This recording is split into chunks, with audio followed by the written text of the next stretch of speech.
Friends, क्या आप भी सीखना चाहते हैं कंप्यूटर में किस तरीके से टाइपिंग वर्क, उसमें एडिटिंग, प्रिंटिंग का काम किया जाता है? अगर आप एक स्टूडेंट हैं तो आपको ज़रूरत पड़ती है एक ऐसे सॉफ्टवेयर की जिसमें आप अपने स्कूल के, कॉलेज के दिए गए प्रोजेक्ट या असाइनमेंट कार्य को पूरा कर सकें, इमेजेस और वीडियोस में वर्क कर सकें।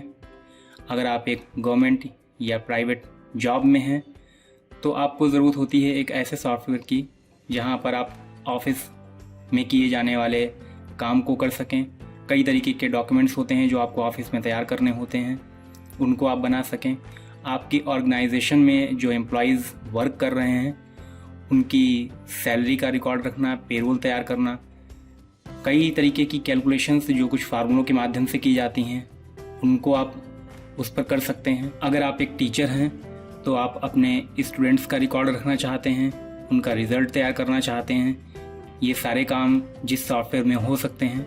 अगर आप एक बिजनेसमैन हैं तो आप अपने बिजनेस से संबंधित ट्रांजैक्शंस का रिकॉर्ड रखना चाहते हैं। ये सभी काम एक ही सॉफ्टवेयर पर बड़ी आसानी से किए जा सकते हैं। नमस्कार साथियों, मैं नंद किशोर सागर और आपका स्वागत है मेरे इस चैनल पर। साथियों, आज से एक सीरीज़ जो इस चैनल के माध्यम से मैं शुरू करने जा रहा हूँ और इस सीरीज़ के माध्यम से हम सीखेंगे माइक्रोसॉफ्ट ऑफिस के बारे में। माइक्रोसॉफ्ट ऑफिस जो किसी ऑफिस में किए जाने वाले सभी प्रकार के कार्यों के लिए सक्षम है, एक कंप्लीट सॉफ्टवेयर है। माइक्रोसॉफ्ट ऑफिस को अच्छे से समझने के लिए पहले हम थोड़ा सा समझेंगे सॉफ्टवेयर के बारे में।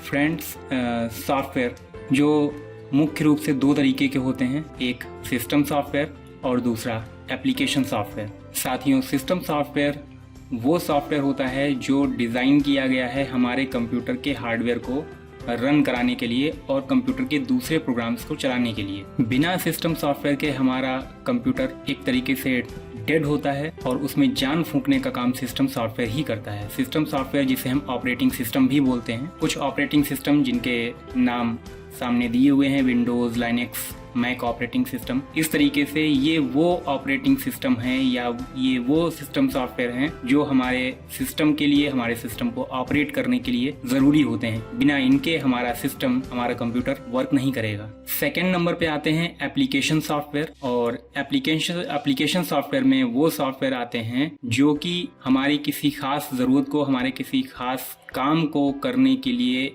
स्पेशली तैयार किए जाते हैं। एग्जाम्पल के तौर पे कुछ नाम दिए हुए हैं, वर्ड पैड, पेंट, ड्राइंग का काम करना है, बच्चों को शुरुआत में पेंट वगैरह हम सिखाते हैं या टाइपिंग वर्क हम सिखाते हैं तो वर्ड पैड के ज़रिए सिखा सकते हैं। MS ऑफिस भी इसी कैटेगरी में आता है। मीडिया प्लेयर जिसमें आप जो है वीडियोस वगैरह प्ले कर सकते हैं। फोटोशॉप, फोटो एडिटिंग वगैरह का काम कर सकते हैं। पेज मेकर में भी डिज़ाइनिंग का वर्क किया जाता है, टाइपिंग का वर्क कर सकते हैं। मीन्स अगर आपको कोई खास काम करना है तो उस काम को करने के लिए मार्केट में अलग अलग वर्क को करने के लिए अलग अलग तरीके के सॉफ्टवेयर अवेलेबल हैं। आपकी जो नीड है उसके अकॉर्डिंग आपको एप्लीकेशन सॉफ्टवेयर अपने कंप्यूटर में इंस्टॉल करना होता है। इसे आप एक दूसरे एग्जाम्पल की हेल्प से भी समझ सकते हैं। जब कभी भी मार्केट से आप एक नया मोबाइल परचेज करते हैं तो जब मोबाइल आपके हाथ में आता है उस टाइम पर उस मोबाइल में भी एक सॉफ्टवेयर पहले से डला होता है। जो सॉफ्टवेयर उसमें पहले से पड़ा हुआ है जिसकी वजह से उस मोबाइल पर आप वर्क कर पा रहे हैं, वो मोबाइल वर्किंग कंडीशन में है, उस सॉफ्टवेयर को हम ऑपरेटिंग सिस्टम बोलते हैं।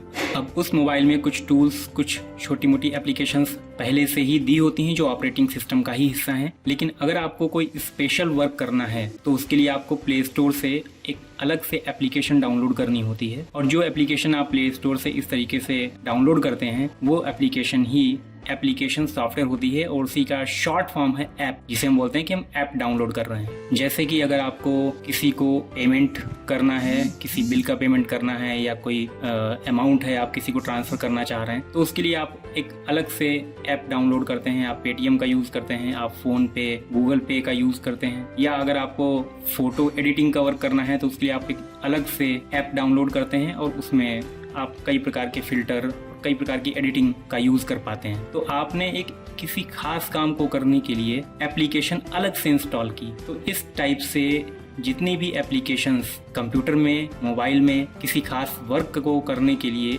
अवेलेबल होती हैं वो एप्लीकेशन सॉफ्टवेयर के अंतर्गत आती हैं। मेरे ख्याल से आपको समझ में आ गया होगा कि सिस्टम सॉफ्टवेयर और एप्लीकेशन सॉफ्टवेयर इन दोनों में क्या डिफरेंस है। सिस्टम सॉफ्टवेयर ये हमारे सिस्टम को सिर्फ ऑपरेट करने का काम करता है, ये हमको एक ऐसा प्लेटफॉर्म अवेलेबल कराता है कि हम अपने कंप्यूटर पे वर्क कर सकें। लेकिन क्या वर्क करना है, तो उस वर्क को करने के लिए हमको उससे संबंधित एप्लीकेशन यानी कि एप्लीकेशन सॉफ्टवेयर वो अपने कंप्यूटर में इंस्टॉल करना होगा। नेक्स्ट अब हम बात करते हैं माइक्रोसॉफ्ट ऑफिस की।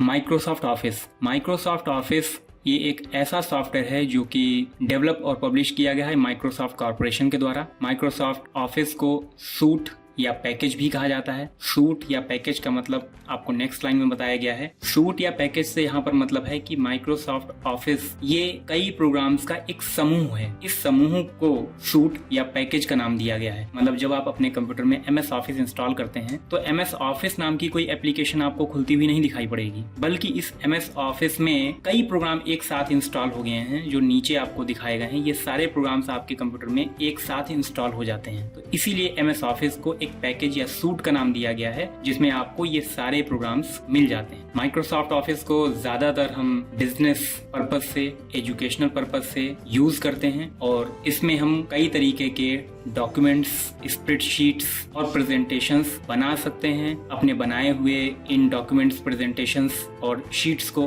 दोबारा से कभी भी इन्हें देख सकते हैं। इसमें कोई भी एडिटिंग की जा सकती है, इसमें किसी भी प्रकार का संशोधन आप दोबारा से कर सकते हैं और प्रिंटिंग का काम भी इसमें किया जा सकता है। माइक्रोसॉफ्ट ऑफिस में नीचे जो हमने प्रोग्राम्स बताए हुए हैं, कई प्रोग्राम्स हैं जो एक साथ इसमें इंस्टॉल होते हैं, लेकिन 3 मुख्य प्रोग्राम हैं जिन पर ज्यादातर और हर किसी ऑफिस में वर्क होता ही होता है, जिसमें माइक्रोसॉफ्ट वर्ड जो कि एक वर्ड प्रोसेसर है, एक्सेल जिसमें स्प्रेडशीट पर काम किया जाता है और पावर पॉइंट जिसमें प्रेजेंटेशन तैयार किए जाते हैं। MS ऑफिस को इंस्टॉल करने पर आपके सिस्टम में ये प्रोग्राम्स दिखने शुरू हो जाते हैं। इनको ओपन करके आप इन पर वर्क कर सकते हैं, जिसमें हम इस सीरीज में आपको वर्ड, एक्सेल और पावर पॉइंट इन तीनों में किस तरीके से वर्क करना है इसके बारे में आपको विधिवत विस्तार पूर्वक बताने की कोशिश करेंगे। माइक्रोसॉफ्ट वर्ड ये एक वर्ड प्रोसेसर है जिसमें आप टाइपिंग का वर्क, एडिटिंग का वर्क, फॉर्मेटिंग्स ये सारा वर्क इसमें कर सकते हैं। एक्सेल जिसमें आप शीट्स तैयार करते हैं, टेबुलेशन वर्क करना होता है वो आप एक्सेल पर करते हैं। कई तरीके के फार्मूले जिनके माध्यम से आप कई कैलकुलेशंस कर पाते हैं वो एक्सेल के माध्यम से होती हैं। अगर आप किसी मीटिंग या सेमिनार को अटेंड करते हैं जहां पर आपको कई लोगों के सामने अपने कोई प्लान, कोई प्रोजेक्ट प्रेजेंट करना है, तो उसको प्रेजेंट करने के लिए आप उसका प्रेजेंटेशन पावर पॉइंट पर तैयार करते हैं। जो मेल्स आई हैं उनको पढ़ने का, नई मेल्स बनाने, उनको भेजने का काम ये सब आउटलुक के माध्यम से किया जाता है। डेटा एंट्री का काम आप एक्सेस के माध्यम से करते हैं। पब्लिशर जिसमें आप डेस्कटॉप पब्लिशिंग का वर्क कर सकते हैं। वन नोट जिसमें आप नोट्स टेकिंग का वर्क कर सकते हैं। साथियों ये वो सॉफ्टवेयर हैं जो आपको किसी भी ऑफिस में वर्क करते समय आपको इनकी जरूरत पड़ती ही है। नेक्स्ट आप देख सकते हैं ये माइक्रोसॉफ्ट वर्ड की स्क्रीन है जिसमें हम टाइपिंग का वर्क करते हैं, रिज्यूमे, बायोडाटा, किसी भी प्रकार की कोई एप्लीकेशन, कोई लेटर पैड, कोई भी छोटा मोटा डिजाइनिंग का वर्क, कोई कार्ड डिजाइन करना हो, ये सारे काम आप इस MS वर्ड पर कर पाते हैं। सेकंड नंबर पे आता है एक्सेल जिसमें आप सामने जो सेल्स दिखाई पड़ रही हैं इस पर टेबुलेशन वर्क आप कर पाते हैं। एक शीट है जिसमें आपको अपना डेटा फीड करना होता है। कुछ फार्मूले जो आप एक्सेल में अप्लाई करते हैं जिनके माध्यम से आप कई प्रकार की कैलकुलेशंस कर पाते हैं। किसी फिगर को चार्ट के रूप में प्रदर्शित करना हो वो काम आप यहाँ पर कर पाते हैं। और नेक्स्ट है पावर पॉइंट जिसमें आप प्रेजेंटेशन बनाने का काम करते हैं। तो साथियों इस सीरीज के अंतर्गत हम इन तीनों प्रोग्राम्स में किस तरीके से वर्क कर सकते हैं ये आगे के वीडियोस में सीखेंगे। इस वीडियो को देखने के लिए आपका धन्यवाद और अगर आपको ये वीडियो अच्छी लगी हो तो प्लीज़ इसे लाइक करें, शेयर करें और इस चैनल को सब्सक्राइब करें। इस वीडियो में हमने MS ऑफिस के बारे में जाना, MS ऑफिस क्या है, इस MS ऑफिस में कौन कौन से प्रोग्राम्स आते हैं। नेक्स्ट वीडियो में हम जानेंगे माइक्रोसॉफ्ट वर्ड के बारे में और उसके बाद step by step Word, Excel, PowerPoint इन सभी में किस तरीके से वर्क करना है वो हम सीखेंगे। साथियों जल्दी ही मिलेंगे नेक्स्ट वीडियो में, तब तक के लिए नमस्कार।